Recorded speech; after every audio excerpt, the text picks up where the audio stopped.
Ladies and gentlemen, good day and welcome to the Everest Kanto Cylinder Limited earnings conference call. As a reminder, all participant lines will be in the listen-only mode and there will be an opportunity for you to ask questions after the presentation concludes. Should you need assistance during the conference call, please signal an operator by pressing star and 0 on your touchtone phone. I would now like to hand the conference over to Mr. Shiv Mattu from CDR India. Thank you and over to you, sir. Yeah, thanks, Janice. Good evening, everyone, and thank you for joining us on this earnings call, organized to discuss the financial and operating performance of Everest Kanto Cylinder Limited for the third quarter ended December 31, 2021. We have with us today Mr. Puneet Khurana, Managing Director, and Mr. Sanjeev Kapoor, Chief Financial Officer of the company. Before we begin, I would like to state that some of the statements made in today's call may be forward-looking in nature. A detailed statement in this regard is available in the Q3 FY22 results presentation that has been sent out earlier. I now request Mr. Puneet Khurana to start the proceedings of this call. Yeah, thanks, Shiv. Good evening, everyone. I warmly welcome you all to the Everest Kanto Cylinder earnings conference call to discuss the operating and financial performance of the quarter 31st December 2021. I would like to start with a quick introduction to the company for the benefits of those who are new to EKC. Our company is the largest manufacturer of seamless steel gas cylinders in India and has significant international presence. Our products have application in sectors such as automobile, healthcare, manufacturing, aerospace, defense, and among others. The gas economy continues to expand rapidly across the world, with the prices of crude oil rising considerably and climate change becoming mainstream to the global agenda. An increasing large number of countries are looking at developing gas ecosystem as the future of economic expansion. This includes India, that is targeting gas contribution to the country's primary energy mix to increase 11% in 2010 to 20% in 2030. The underlying infrastructure is in terms of gas pipelines and city gas distribution network is being developed rapidly. Domestic gas production also looks to expand over the next few years, creating an integrated structure for steady increase in usage till to turn the decade and expand even beyond. We see industrial demand in India grow in a secular manner, linked to the forecasted improvement in nominal GDP expansion compared to the growth of weakness in the recent period. Industrial demand has traditionally been the key consumption base to our businesses. In addition, CNG is quickly emerging as a key demand driver with continued expansion in the city gas network across the country. CNG availability is expanding far and deep. The government has also institutionalized several policies initiative to support CNG growth in the country, including One Nation, One Gas Grid, implementation of BS6 and the vehicle scrap policy. The recent round 11 of CGD auctions covering 65 additional geographies, targeting 96% of the population and 86% area coverage in the country. 430 bids were received for these 65 GAs. For the gas infrastructure, players indicated their significant interest in participating in the potential growth opportunity. The number of gas stations operating in India have already tripled in the last 6 years to March 2021, crossing the 3,000 mark. It is now expected that we will have close to 9,000 stations operational in the next 4 to 5 years, with deep presence in every part of the country. CNG vehicle adoption across passenger vehicles and commercial vehicles already visible. This trend will also accelerate over the next several years. Similarly, initiatives are also being undertaken globally and EKC is fully geared to participate. Now to cover the Q3 performance, EKC has delivered strong operating and financial performance with the positive contribution from all geographical locations. Revenue were up at 88% to 464 crores in Q3. In India and UAE, growth has been driven by CNG adoption in auto sector, whereas US growth has been based on acceleration of industrial activities. Margins are expanded to 21% despite absorbing raw material and other cost escalations. including power and costs, logistic costs, factory expenses. Profit before tax, excluding exceptional items and forex variations, was higher by 143%. Our brownfield expansion initiatives have increased production capacity in India to about 1 million cylinders annually. The second phase of brownfield expansion is expected to complete by the second quarter of FY23. We have recently acquired 53 acres of land parcel in Mundra, Gujarat, for our planned greenfield expansion. This site is about 30 kilometers away from our Kandla facility, and its proximity is expected to drive operating efficiencies and share cost benefits. Our balance sheet has supported the expansion capex as well as a large working capital requirement in the growing business. As a result, the ROCE has expanded 32%, and we see potential for further improvement as we continue to deliver as per plan. We now see near-term growth being driven by several factors. Firstly, we see continuous volume expansion from the increased utilization and brownfield initiatives already implemented. Secondly, higher pass-through and new contracts will improve realization. This will be followed by a second leg of brownfield expansion to be ready in 6 to 7 months from now. In FY24, we see Mundra greenfield facility increasing revenue capacity in India and projects in Hungary also being commissioned. As I indicated, Q3 financial performances have absorbed elevated raw material prices and sharply higher cost structures. Moving ahead, we are looking for improvised realization resulting in further margin firmness as a strong demand environment. Here I would like to indicate that we are focused on growth in absolute EBITDA, even more than revenue growth.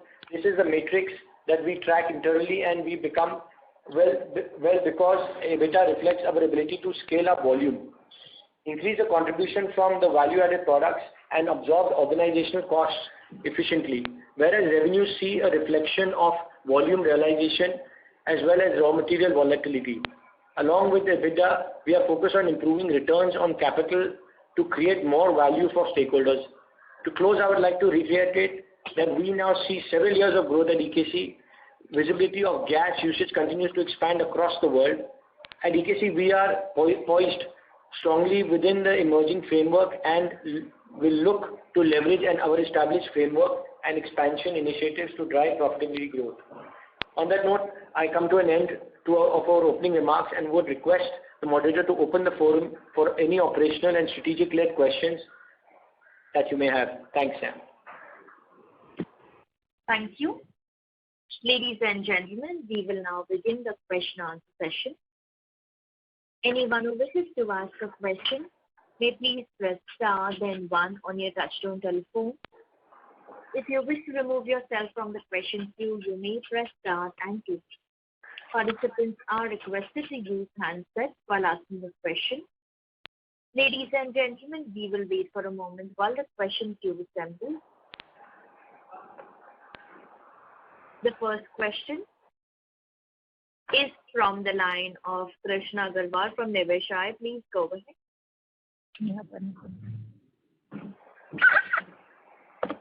Hello.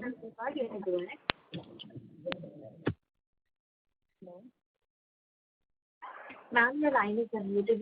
Please go ahead with your question. Hello. Yeah, we can hear you. Yeah. My question is, as we are seeing that Time Technoplast is continuously focusing upon composite cylinders. So what kind of threat do we see from composite cylinders? So, composite cylinders are specifically being used, for a specific niche market. So, we definitely, have products that are focused on gas transportation. And this is something that, the Time Technoplast products are more expensive in nature. So, there's a small little niche market for this. So at this current moment, we don't feel that, we would like to kind of focus on these products. With the cylinders that we are making, this is where we want to stay focused on. Okay. Also, sir, we are seeing that Maruti Suzuki and Tata Motors, they are continuously reporting good numbers in CNG variant vehicles. But as per my understanding, we are not supplying to Maruti Suzuki, right? Sorry? We are not supplying to Suzuki. No. We don't supply to Suzuki, but we supply to all other OEMs in India. Okay, sir. Thank you. That's it. That's from my side. Thank you. The next question is from the line of Mohit Khurana from Banyan Capital. Please go ahead. Yes. So my question is rather on the raw material side. Yeah. What exactly is the raw material mix for you, and how do you think passing on the raw material pricing to the customers is going as of now? Do you need to raise prices? Because we haven't seen that in margin. Raw material, we are importing only one kind of raw material, that is seamless steel tubes. Okay. Yeah. And of course, we are always, passing on the costs ahead to the customers. Our supplies, mainly to the OEMs or other things, there is a formula that we follow. Our raw material plus our cost of processing plus the margin, and then we pass it on to the customer. So is it the fixed rupee margin that you make, or is it in a percentage terms that you are allowed to? Allowed to? It's more of a percentage. More of a percentage, fair enough. And the seamless steel tubes that you are importing, that they basically come from China, I believe? Yeah, they come from China. Yeah, China also, some come from Europe. Yeah. Okay, and what is the percentage of the raw material cost these tubes form? Sorry, what is the? What percentage of the total raw material cost they form? About 85%. Oh, fair enough. And we have seen your margins improving to around 21% in most recent quarter, EBITDA margins to be specific. How do you see these margins going ahead? Because the margins uptake has largely started from the COVID onset. Do you think this might reverse to a more normalized level going forward? So the margins,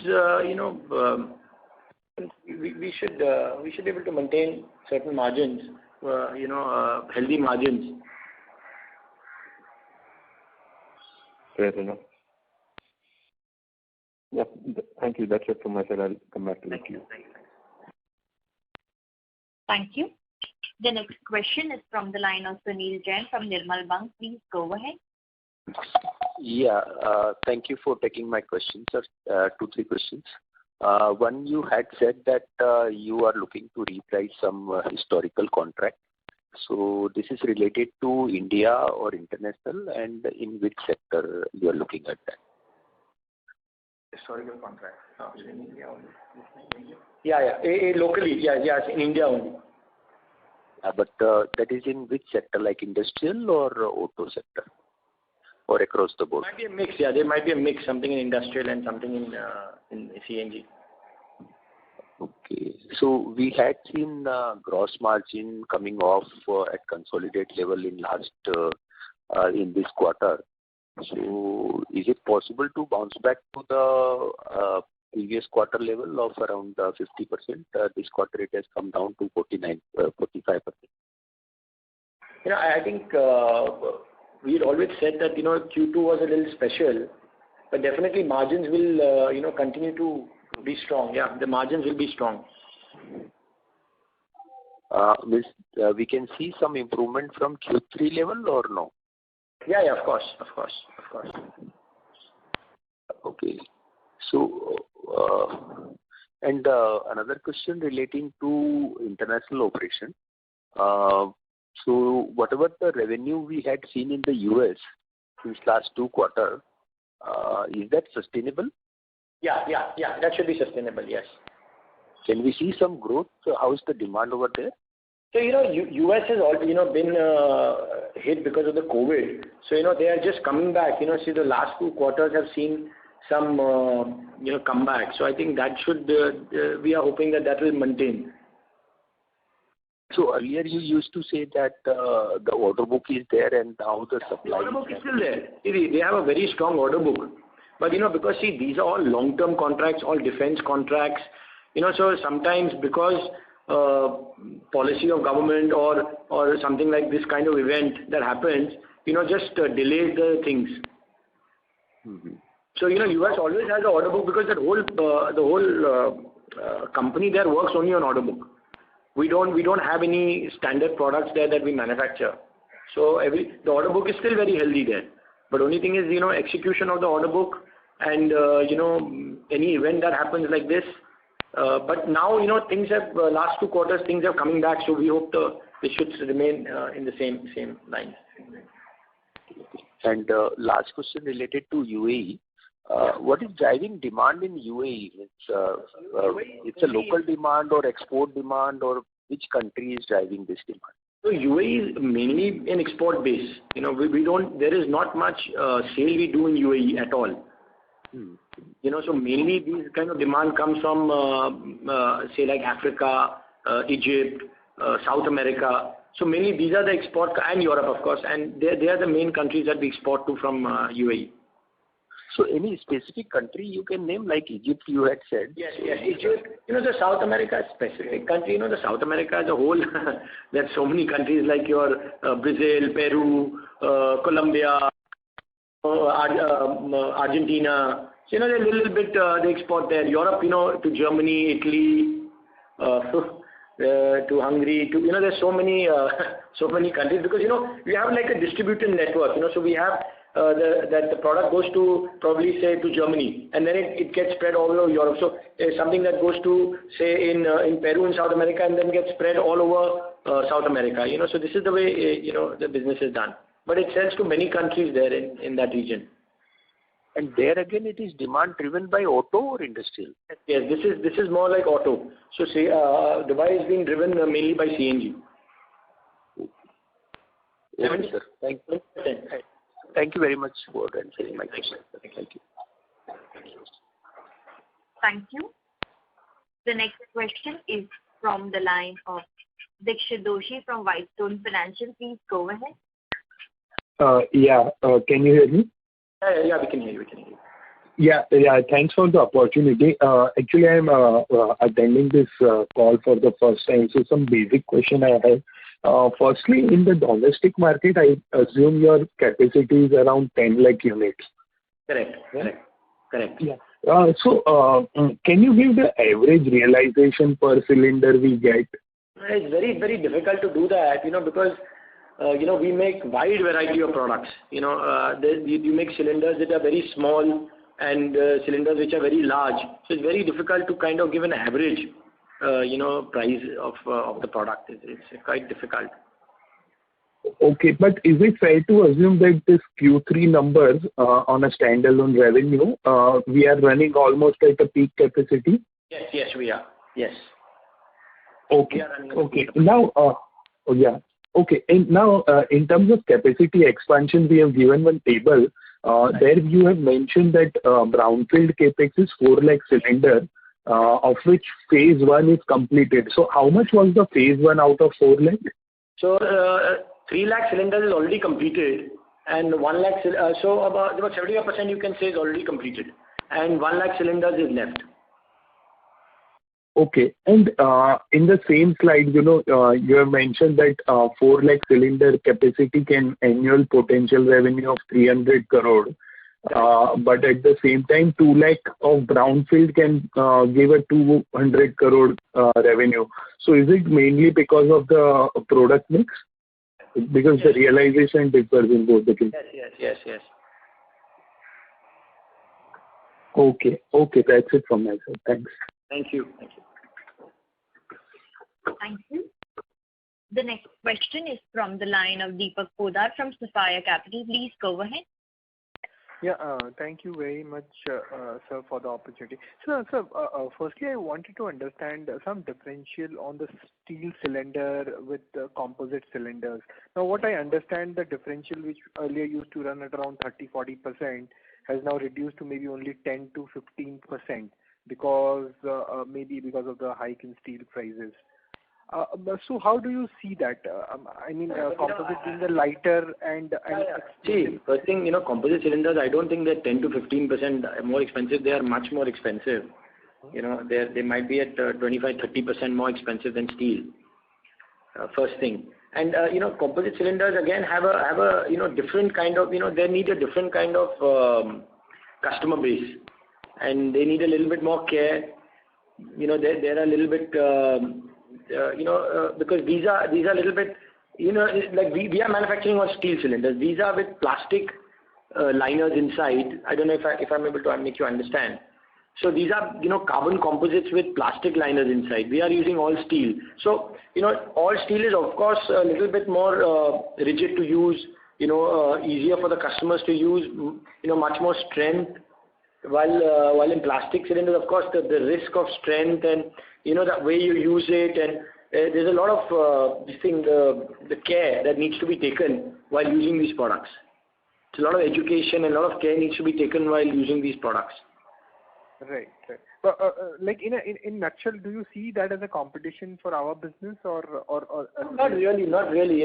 We feel that steel cylinders will have their, and like I told you, composite cylinders have a niche market where the customer needs, gas transportation will be a market where these kind of products will, and we are continuously watching this market, so we are also keenly looking in case we feel that the market has matured. We'll definitely be taking some kind of actions to be a part of it too, Right. Understood. And sir, on the EBITDA margin front, you did mention that we do expect some firmness in margin going forward, maybe driven by a higher realization. So I think in the past we have given 22 to 24% kind of a EBITDA margin outlook. So is that the range that we are looking at going forward, or there has been some change because of this raw material? Higher than that, but yeah. Okay. And any kind of growth outlook we have for next year? Growth outlook. Top line. There will be growth, because brownfield is coming, so definitely there will be growth. Right. We'll be completing the brownfield, yeah. No, so there is what I wanted to understand. Now you did say you are saying that there will be growth. Now we are at 1 million cylinder capacity and working at about 100% utilization level. Now Correct. The next brownfield, I think 1 lakh is expected to come by Yes. mid of this year, and the Correct. greenfield will come in 2024. Correct. And we are already running at 100% utilization. Correct. What will drive the growth then for next 6 months or maybe 2-3 quarters? So we, the focus on value-added products, that will be the idea that we will focus more on. Okay, but that value-added product focus might increase our growth percent, right? Not more than that, right? A meaningful growth will only come once.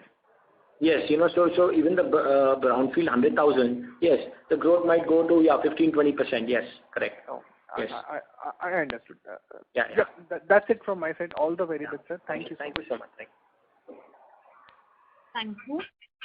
The next question is from the line of Sachin Kasera from Swan Investment. Please go on. Good afternoon, congrats for a good set of numbers. On the auto, can you give us a sense of how the market is shaping up on passenger as well as cargo? Because from what I understand, I think even the cargo market is starting to do well. So while most of the articles focus on the increasing trend of CNG in passenger side, can you give us a sense on how the cargo opportunity is shaping up? Cargo is what do you mean, like the ACE model? Is that what you're looking at, or? I'm talking about basically the ICVs or LCVs or three-wheelers. Yeah, of course. Those are, of course, they're growing very, very fast, and that has been happening for the last 2 years now. Mm-hmm. So all the cargo market is growing very fast. Can you give us some sense, like for example, 2-3 years back, what was the auto mix between passenger and cargo, and what would be the mix now, broad sense? Sorry, I couldn't hear you clearly. Tell me that again. I'm saying, can you give us a sense, 2-3 years back, what was the mix of the auto CNG market between passenger and cargo, and how it is today? Yeah, no, 3 years back, the CV market, was like maybe 10% of the production of the OEMs. Now you're talking about 30%, 35% of the production moving to CNG. Sure. And how do you see this trend for the next 3 years? We still have stability 70-30, continue to grow. As cargo will continue to grow faster than passenger? Sorry? I'm saying, how do you see this trend in the next 2-3 years? Will cargo continue to grow faster than passenger? No, both of them will grow, equally fast. See, it all depends on the CNG infrastructure. If, government has committed a large, investment on CNG infrastructure and the way the plan looks, if today we are at 3,000 stations. If we are going to 5,000, 9,000 stations, definitely infrastructure available, the vehicle population will keep on increasing. So that is well understood. My question was, while both will grow, will cargo grow faster than passenger if we have for the next 2-3 years? I think both of them will grow fast. To put a percentage means I've already told you, that you're already coming from a very low base to a very high base now. Right? So you see the trend is happening. See, there is already a change in the customers' buying behavior. Mm-hmm. Right? A customer that used to buy diesel vehicle has already started to, so every 10 vehicles that are selling, 3 are already CNG. So there is that mindset and the behavior of the customer to already go in for the CNG vehicle. Mm. So that change has already happened. Now only that how fast, because what is driving this growth is only infrastructure. That when a customer buys a vehicle, he sees that there is a CNG station available. Now, if that growth of CNG station is not happening as per the plan, definitely this growth will not happen because it all depends on infrastructure. Sure. My second question was regarding the new facility you are putting up in Mundra. Yes. You have mentioned that you have acquired 54 acres of land that will allow for modular expansion. Yes. So can you give us a sense that over the next 5 to 6 years, if the demand remains strong, what is the potential capacity that we can add in Mundra? And is it the land is available. We can see much faster addition. So land is available. You keep adding, as much as you want. It all depends on how the market keeps growing. So we feel that the market is growing, but we have to go step by step. We cannot, just expand, without any, kind of fixed goal momentum. We want to keep a very fixed way of expansion. So we are going in a very systematic manner of expansion. So first we want to get over the brownfield, then we want to get into greenfield. So, we want to have it in a very structured manner so we can control the expansion and get best results possible. Sure. And next, can you share me what is the net debt number as of December and how much is the debt reduction and the net debt in the first 9 months? It's 161 on console basis, or you want it on the standalone? Console basis. It's 100 and how much is it? So debt is something that we have continuously worked on bringing down, and this is going to continue. Yeah, but it's about 150 crores on a console basis. 162, no? Yeah, so 100 debt. They wanting net debt. Net debt. Yeah, net debt. Yeah.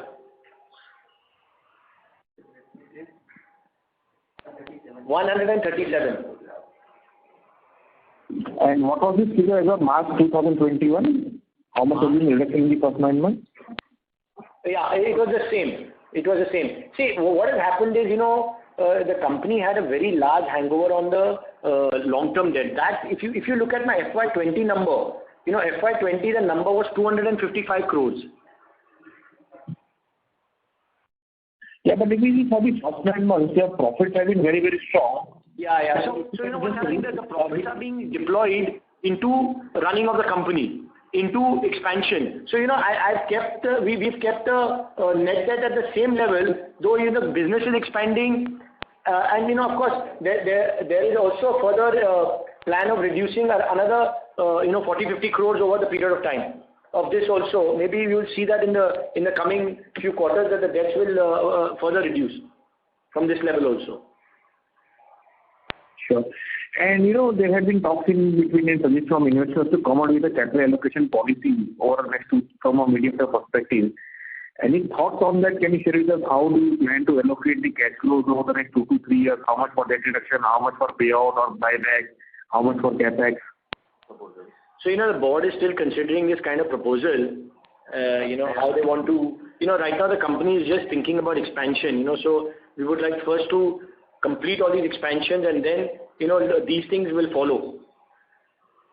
Because business is growing quarter to quarter. So we need to manage all that. In a way we want to see that we can be comfortable. Just one last question on competition. Do you see any risk that because of this, while the demand is strong, there's a lot of capacity that comes up and eventually that puts pressure on the margins in the medium term to short term? So, the only risk I see is the infrastructure.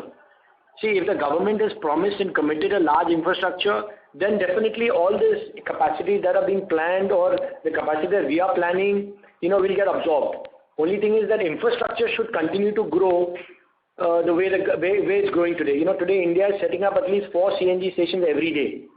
So if this kind of commitment continues by all the stakeholders, then definitely there's definitely this demand will continue. Sure. Thank you very much and wish you all the best. Thank you. Thank you. A reminder to the participants, if you have a question, please press star then 1. The next question is from the line of Vivek Gautam from GS Investment. Please go ahead. Yes, sir. I just wanted to know, we have been able for the last 1.5 years able to pass on the price increases. So what happened in this quarter, we were not able to pass on the price increase. And second thing is about any new clients added by us recently. So there's a lot of things that have happened in this quarter.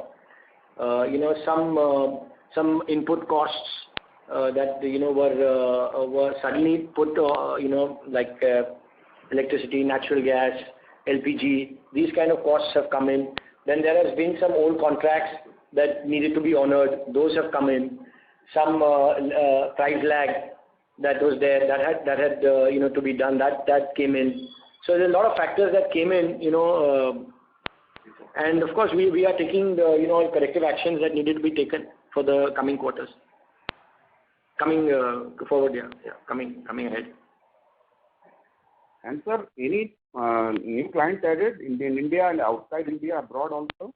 New clients? No, not in India. I don't think we've added any new clients. Internationally, we can, I don't know, because there's, I can check that up and let you know about the international, any new clients. But India, we haven't added any new clients. No. Okay, sir. And what about discussion going on with lots of automobile guys who are not yet come into the CNG play? So there's lots of work under discussion with lots of people, because CNG usually takes anybody who's putting up a new vehicle, and so there has to be a lot of prototyping and making the new designs, and so there's a lot of discussion goes on. So these things take some time to kind of happen. And sir, this is basically, is there fungibility in our product? For example, cylinders might not be required. Yes, there is. Cylinders and retrofitting cylinders might be required. Yes, correct. There is fungibility. Only thing is the availability of raw material should be there. The raw material, Maharashtra Cylinders started producing it in India, sir? Yeah, they have started some production. So we are considering seriously to buy from them. We have done some tests and we have found them suitable. So that will help us in reducing the inventory rate. Yes, definitely. Buying locally will be a very good advantage. How much can they scale up, sir? Sorry? How can these Maharashtra Cylinders, can they beat up the whole of the demand, or is it? I think they have capacity. Now, only thing is, meeting the demand again will, depend on their, capacity where they are allocating, because this is a very small business for them. So maybe if they have commitments to, their oil and gas customers, we'll have to see. And sir, any threat from the EV and the opportunity from hydrogen cylinder? No, hydrogen is something that is, something in the future. Will definitely be there, will come. EVs, are still underway. I think there are a lot of discussion on EVs, but CNG, definitely there will be a coexistence of CNG and EVs. And last thing is about our company basically is the leader in the segment with 50% market share and very good ratios. Except for this quarter, the margins were also excellent. But still, the price earning for us is sort of down. So mainly maybe due to the past corporate track record of our company and the Iran-US embargo, which affected us badly. So what steps are we taking to sort of increase it, sir, and the past? The company has definitely, done a lots of, looking inside on, which strategic businesses to be in. So we sold off China. We didn't think we needed to be in China. We sold off our subsidiary in Thailand. We didn't think we needed to be. So, we have always been, over the period looking at what needs to be done and what business the company needs to be in. And, see, we have come a long way of, doing these exercises, reducing debt. I mean, the company 3-4 years back, had debt of around 300 crores. So now the term loan debt is gone. So, company has done lots of things, over a period of time that have, kind of put us in this position. Now we can focus more on growth, product development, and, expansion and other things, where we should be doing. So I think we are well placed, as a company, as per the profits, as per the team, as per the, international operations. I think we are well placed, to see ourselves growing from here. And the last thing about the opportunity side in India. Yeah. And what about the gas Urja pipeline, Eastern India, Northeastern India? So that is where the great opportunity lies. More the gas pipeline, the more the opportunity goes on increasing for us every day, because the more pipeline means more CNG stations. So we'd be very happy if more and more pipelines come and network gets covered by pipeline. Okay, sir. Keep up the good work. Thank you, sir. Thank you. Thank you so much. Thank you. The next question is from the line of Viraj Mahadeva, an individual investor. Please go ahead.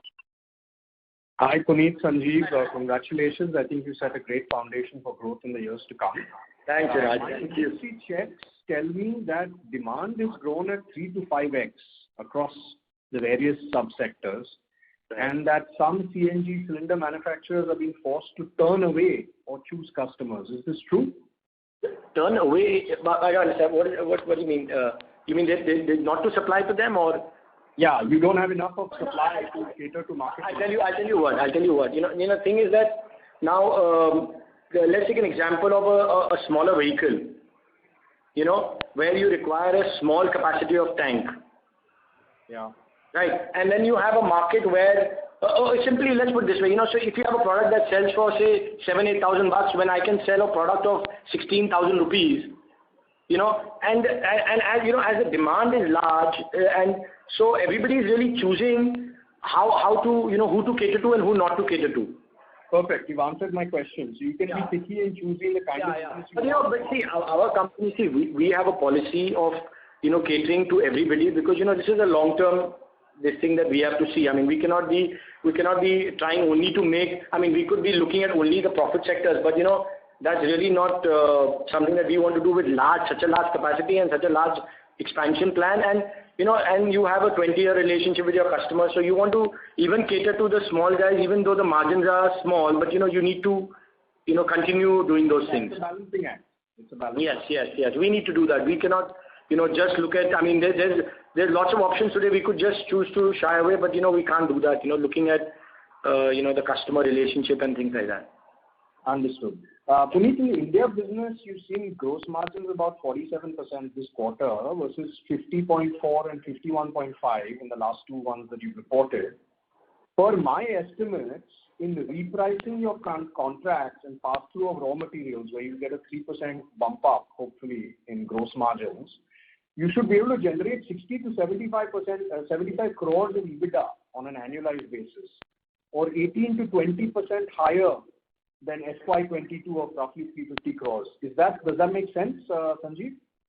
I can't check. Let me put it. We are trying our best to get the best contracts available with us, so that the gross margin itself would first give us the required EBITDA leverage. But yes, obviously these things make sense, and we are working out on our contracts, and we are trying our best to get the best pricing.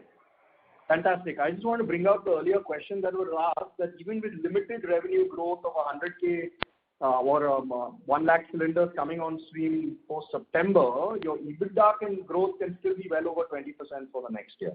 Yeah. Yes. That's what our focus we'll be focusing more on, the real EBITDA growth. Fantastic.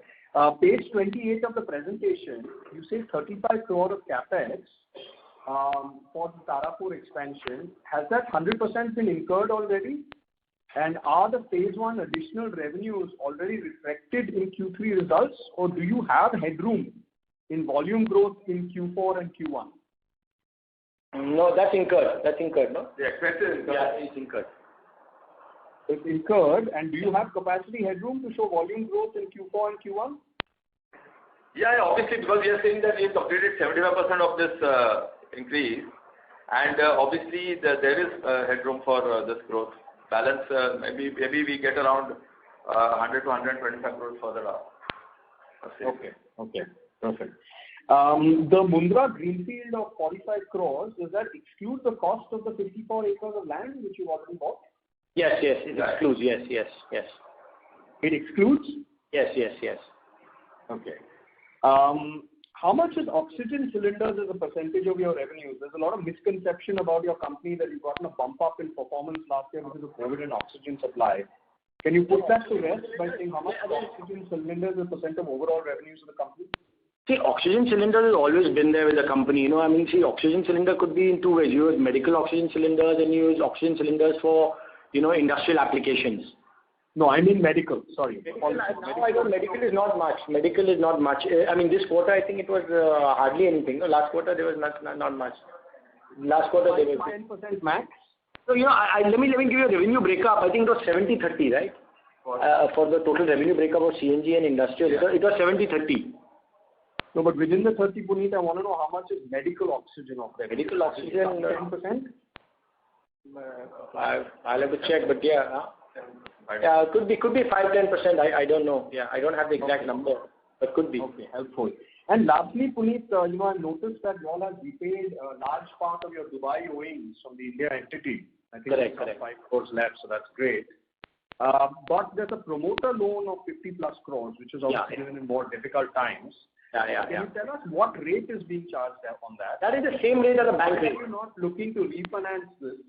Yeah. So what the idea was that we had made a plan where we could just simply over the next 6-8 months just take it out from our own cash flows. We don't need to kind of take a bank loan, swap it, things like that. So we were considering just taking it out on our own. So, but what is the rate, Puneet, of this loan? The rate is the same as the bank rate. So it's 8%? What is it? 9%. Right. But, one is obviously taking the loan, 2 is just a good governance step, right? Yeah. No, agreed. Definitely. This is something that we are looking at, and we'll definitely, see, every quarter. Capital structure, I will borrow money at 50 crores at 8% from them and repay the promoter loan. It's a good governance step to take irrespective. Yeah, we definitely, we'll consider it for sure. We'll definitely. Thank you. All the very best. Thank you so much, Viraj. Thank you. Thanks for your call. Thank you. Thank you. The next question is from the line of Bhavesh Kagal from HDFC Mutual Fund. Please go ahead. Thanks for the comprehensive PPT given here. Bhagesh here from HDFC Mutual Fund. If you go to slide number 13. Yeah, one. Go ahead. Yeah. Bottom of it, you are showing the CNG installed base, which I believe for 2020 is 3.5 million vehicles in India. Correct. And that is going up to 10 million or 1 crore. So market is almost tripling essentially. See, over about the next 8 years, how much market share we'll have in this? And the second issue is regarding the safety norm for you and your competitors also. In EVs, ultimately the battery maker is responsible for any fire or anything. In India, as the number grows very sharply in commercial vehicles and even in the individual vehicle, maintenance is an issue. So there will be some issues happening in terms of the safety hazard and accident. So what are the liabilities that a company like us has? Life of a vehicle is 15 years. Life of a vehicle is 15 years. So how much we give the guarantee for our cylinders? See, usually CNG as such, has now, over 20 years in the country. Mm-hmm. So, it's not a new technology that is, being developed. So there is enough, knowledge and safety norms and things like that is already established in this product line. Yeah, as per our product, we are authorized, we are supposed to be giving a life of 20 years to the product. Okay. As per the standard, every 20 years the cylinders need to be scrapped. And my question regarding the market share from 3.5 million to 10.5 million, the industry in India is going. So your market share of, you're talking about our market share? Yes, we can see. Next 5-6 years, how do you see it? I would like the market share to remain the same. We are 50%. I think it's a very good market share. We'd like to keep it that way. But, see again, we are continuously looking to expand capacity, and we have, all resources available to expand capacity. So definitely we will continue to expand capacity if the market continues to look strong. So we would like to first get over, like I said, our brownfield, then look at the first step of greenfield, and then look again, there is any further requirement, we'll definitely further again expand. So, we will definitely, and the kind of relationships that we have able to get over the last, 20 years in the customer base, gives us some kind of advantage and leverage over the competition in this product. Yeah. But beyond that, there is no USP for a product from manufacturer A to manufacturer B, his product and your product, because he will also adhere to a safety norm, and the import also is from the same source. Every product has a life cycle. Definitely, we have a lot of products that are still, very good. Are still giving us good results and continue to be a little bit favorable, than competitors. But definitely, every product has a life cycle. Probably when the competitors reach there, maybe we'll have to, go into some other products. So, that we continue to gain the advantage that we have. Okay. Thanks, sir. That's all from me. Thank you so much. Yeah. Thank you. The next question is from the line of Prakash Prabhakar, an individual investor. Please go ahead. Hi, good afternoon. Hi, Puneet. How are you? Thank you. Congratulations to all of you. Thank you. I just had two observations to make. The first one, like partly another of our investor community colleagues has highlighted upon, which is the good governance of repaying the directors, the promoters' loans. Correct. Obviously, like you have again assured, this is something that like investors have been highlighting to you for some time, and I have personally also kind of raised this subject at least on 2 previous quarters, and I really hope that we see some action there. You will. From quarter to quarter, you will see. You will definitely see the action on that. There's no reason for us to continue. There's no reason for us to. In any case, 9% looks to be a little bit high for the equivalent banking interest as well, because I think the interest rates in India, fortunately, right now are quite low. So what we are doing is what bank's rate we are getting, we are giving the promoters at the same rate. There is no advantage as such, for promoter loan in the company. We completely believe that, and I'm sure this must be absolutely true. But just from the point of view of good governance, if you remember, No, point well taken. Point well taken. Yes. The other, mostly I try to bring in the things which are not really number driven, but rather strategy driven. The other 2 things which I wanted to ask you, I see a lot of emphasis on your growth from the infrastructure for gas distribution, which has been there always, And so I would like to get your perspective on how do you see of course, one is the setting up of the infrastructure, the other is the availability of gas itself. Of course, the prices of gas will always continue to be better than that of diesel. But, do you see any impact on the slowing down or the exploration of setting up this gas infrastructure, particularly because of the geopolitical scenario which is developing, And, I believe that a lot of gas in India gets imported as well. The other thing also which I wanted you to respond, and that's my next question, is that in the last quarter earning when you spoke, you had not given any kind of indication on the contraction of margin. So is this something which you were spooked by, or you were anticipating this and just missed to highlight this in the last earnings call?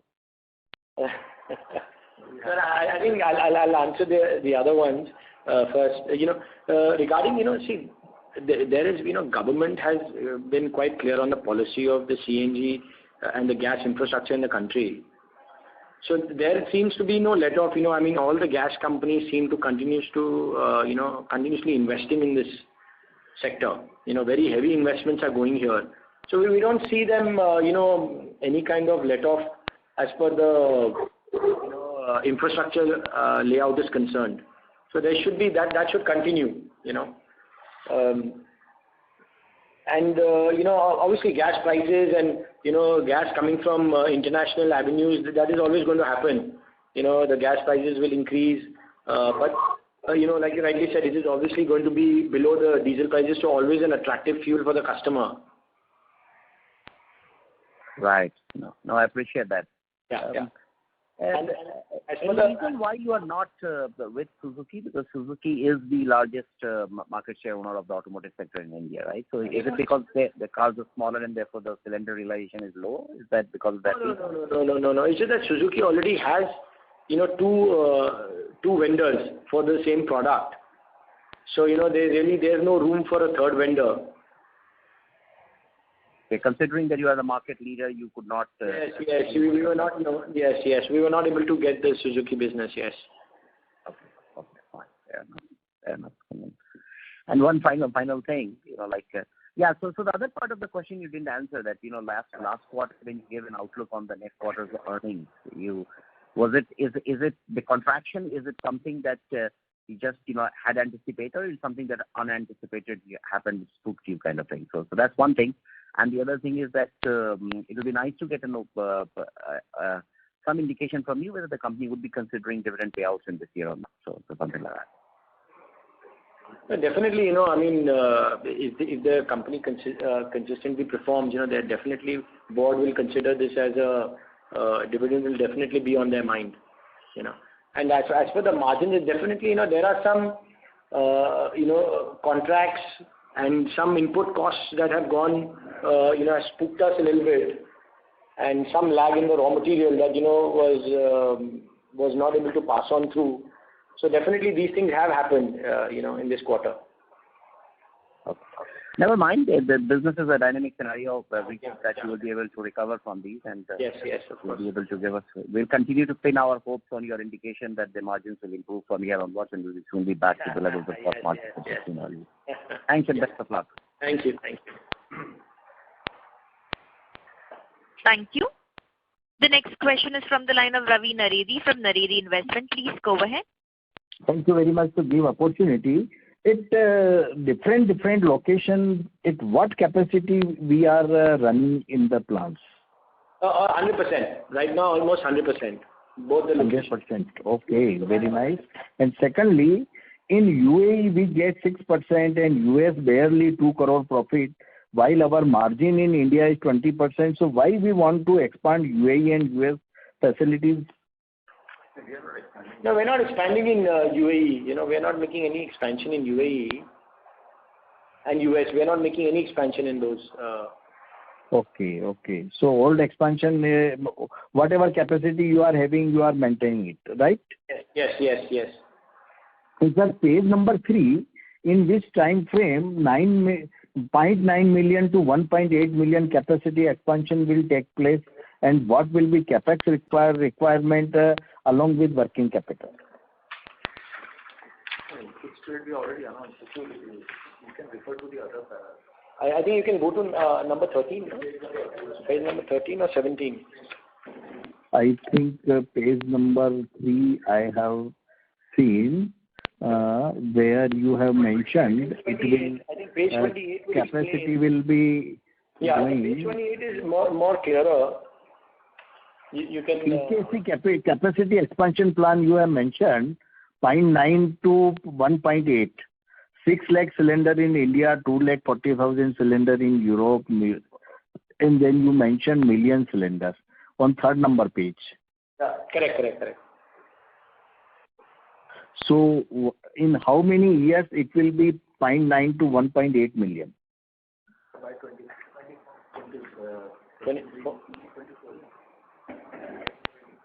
23-24. And how much capacity capex will be there? Capex, capex we are given.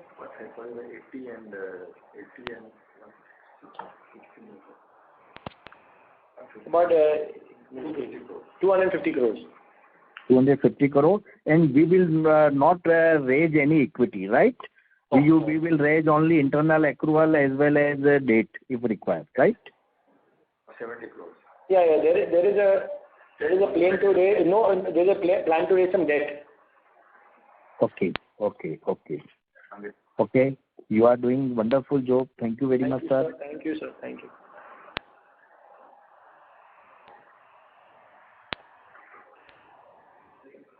Thank you. The next question is from the line of Pranay Javeri from J&J Holdings. Please go ahead. Hi, sir. Thank you for this opportunity. Sir, if you can just give me a number for capex in this quarter. Capex in this quarter. Do you have any numbers? No. So in what sense you are looking at capex? So basically, on the last call, you had indicated, as well as on your September balance sheet, the net debt was about 65 crore, and you gave a number of 137 crore this quarter. Yeah. I'm just trying to understand that 65-70 crore number. Hey, I don't know. Most of the equipment that we order is all, it's a little long drawn. The equipments take a lot of time to come. So, orders would have been placed and equipments are coming, in intervals. I don't know if does that answer your question? No, sir. So basically, my question is net debt as on September was about 65 crore. Sorry. There have been advance payments for material as well as some payments also which we made to Dubai for our outstanding. So, Yeah. Can you hear me? Yes, sir. Yeah. So there were some outflows on account of advance payments for material. Sorry, I can't figure that out. Sorry. Advance payment for material. Okay. Yeah. And what else is there? Yeah, and some outstandings which we cleared. Yeah, and the outstandings that were cleared. Yeah.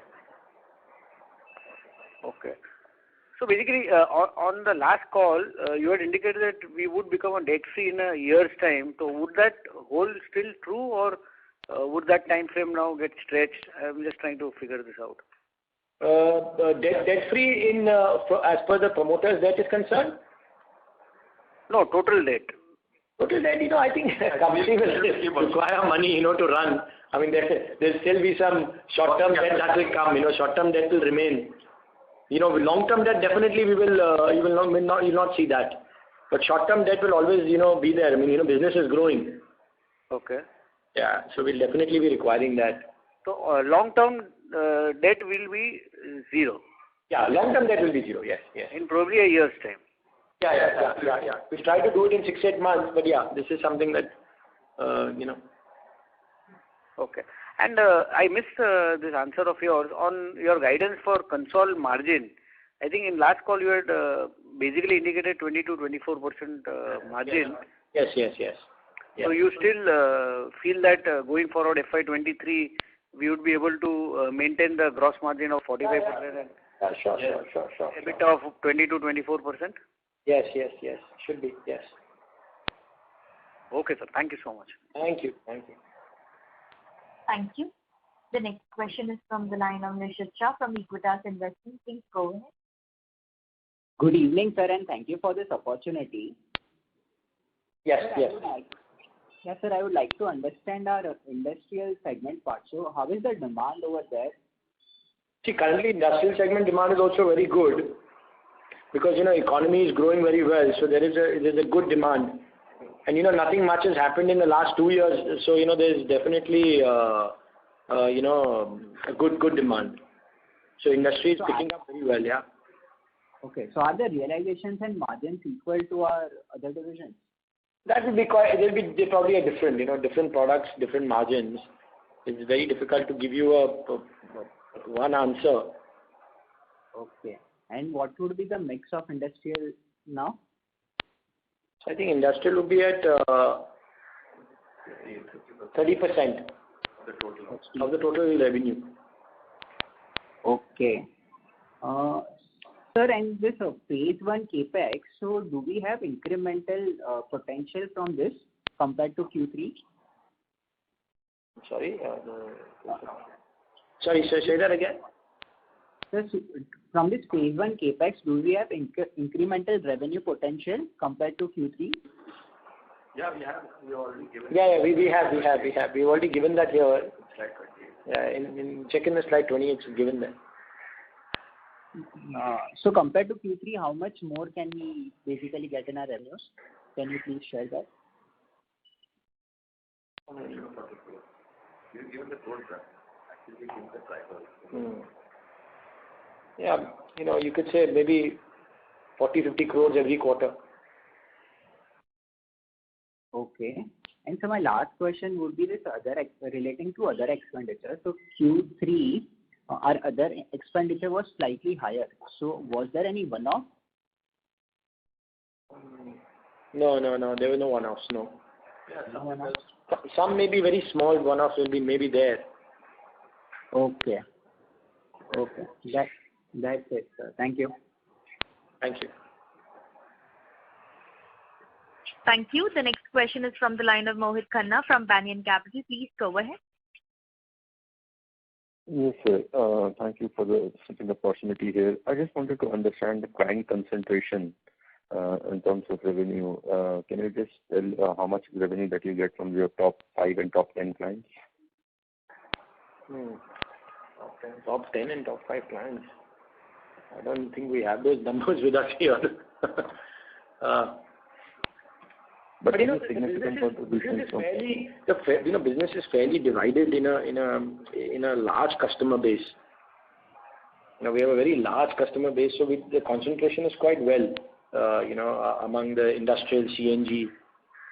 So that even if you have the top 5 or the top 10, it's not that they will be dominating the entire business. Okay. Probably we'll get back to you on this one again. And then you spoke about the order book in the US. Would you mind disclosing what is the size of the order book there, and if you work on orders in India, what is the size of book here? $35 million. In the US and in India? India would be, you can say 6 months, order book, you can say, like 6 months of order book. Thank you so much. Thank you. The next question is from the line of Mukesh Bhatia from Sequin Investment. Please go ahead. Hello. Yes. So congratulations on very good set of numbers. Thank you. I just wanted to understand a broader view that we have margins of around 20-24% right now. So do you see any other threat other than raw material prices, which also I think we pass on with some lag? Anything other than that could, hamper our margins going forward? No, not really. Not really. And do you see any competition that could, lead to the OEMs or the other players for you to compete at a better price? The competition has always been there in the sector. So there, I think the landscape doesn't change. It's always been the same. Okay. Thank you, sir. That should be all. Thank you. Thank you. The next question is from the line of Rishikesh Oza from Robo Capital. Please go ahead. Hi, sir. How many units did we sell in this quarter versus the last quarter? Sorry, what? How many units did we sell in this quarter versus last quarter? The numbers, the quantity. we don't really disclose the numbers. Okay. But, so you said you were not able to disclose the realization numbers, but I feel they are quite high right now. So do you think these level of realizations are sustainable? Yeah. I think they should be sustainable, right? They should be sustainable. Okay, that's great. And also, sir, I missed out on your revenue growth guidance. So did you say a 15% revenue growth for next year? Yes. Okay, that's great. Okay. Thank you very much. Thank you. Thank you.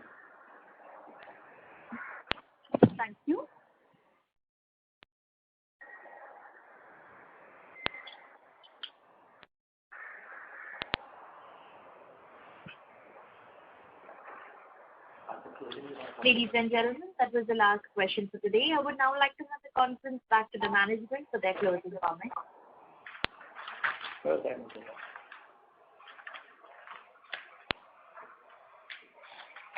Members of the management, you may please go ahead with your closing comments, sir.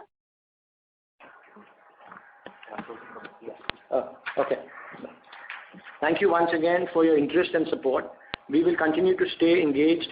Please be in touch with our investor relation team, CDR India, for any further details or discussion. Looking forward for interaction with you soon. Have a lovely evening. Thank you. Thank you very much. On behalf of Everest Kanto Cylinder Limited, we conclude today's conference. Thank you all for joining. You may now disconnect your lines.